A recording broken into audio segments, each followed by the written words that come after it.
کوہ طور کی قسم اور اس کتاب کی جو لکھی ہوئی ہے کشادہ ورق میں، اور آباد گھر کی اور اونچی چھت کی، اور جوش مارتے سمندر کی، کہ تمہارے پروردگار کا عذاب واقع ہو کر رہے گا اور اس کو کوئی روک نہیں سکے گا۔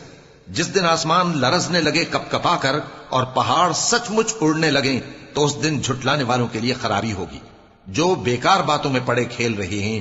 جس دن ان کو آتش جہنم کی طرف دھکیل دھکیل کر لے جائیں گے اور کہا جائے گا یہی وہ جہنم ہے جس کو تم جھوٹ سمجھتے تھے۔ تو کیا یہ جادو ہے یا تم کو نظر ہی نہیں آتا؟ اس میں داخل ہو جاؤ اور صبر کرو یا نہ کرو، تمہارے لیے یکساں ہے۔ جو کام تم کیا کرتے تھے یہ انہی کا تم کو بدلہ مل رہا ہے۔ جو پرہیزگار ہیں وہ باغوں اور نعمتوں میں ہوں گے، جو کچھ ان کے پروردگار نے ان کو بخشا اس کی وجہ سے وہ خوشحال ہوں گے، اور ان کے پروردگار نے ان کو دوزخ کے عذاب سے بچا لیا۔ کہا جائے گا کہ اپنے اعمال کے صلے میں مزے سے کھاؤ اور پیو، تختوں پر جو برابر برابر بچھے ہوئے ہیں تکیے لگائے ہوئے ہوں گے، اور بڑی بڑی آنکھوں والی حوروں کو ہم ان کی بیویاں بنا دیں گے، اور جو لوگ ایمان لائے اور ان کی اولاد بھی راہ ایمان میں ان کے پیچھے چلی، ہم ان کی اولاد کو بھی ان کے درجے تک پہنچا دیں گے، اور ان کے اعمال میں سے کچھ کم نہ کریں گے۔ ہر شخص اپنے اعمال میں پھنسا ہوا ہے، اور جس طرح کے میوے اور گوشت کو ان کا جی چاہے گا ہم ان کو عطا کریں گے۔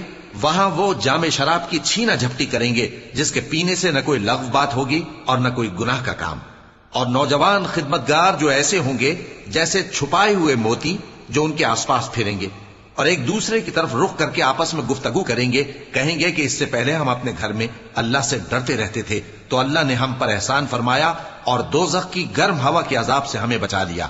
اس سے پہلے ہم اسے پکارا کرتے تھے، بے شک وہ احسان کرنے والا ہے، مہربان ہے۔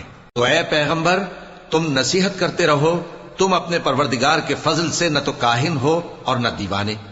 کیا کافر یہ کہتے ہیں کہ یہ شاعر ہے اور ہم اس کے لیے زمانے کی گردش کا انتظار کر رہے ہیں؟ کہہ دو کہ انتظار کیے جاؤ، میں بھی تمہارے ساتھ انتظار کرتا ہوں۔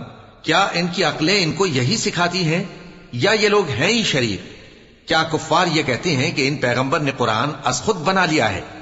بات یہ ہے کہ یہ اللہ پر ایمان نہیں رکھتے۔ اگر یہ سچے ہیں تو یہ بھی ایسا کلام بنا لائیں۔ کیا یہ کسی کے پیدا کیے بغیر ہی پیدا ہو گئے ہیں، یا یہ اپنے آپ کو خود پیدا کرنے والے ہیں، یا انہوں نے آسمانوں اور زمین کو پیدا کیا ہے؟ نہیں، بلکہ یہ یقین ہی نہیں رکھتے۔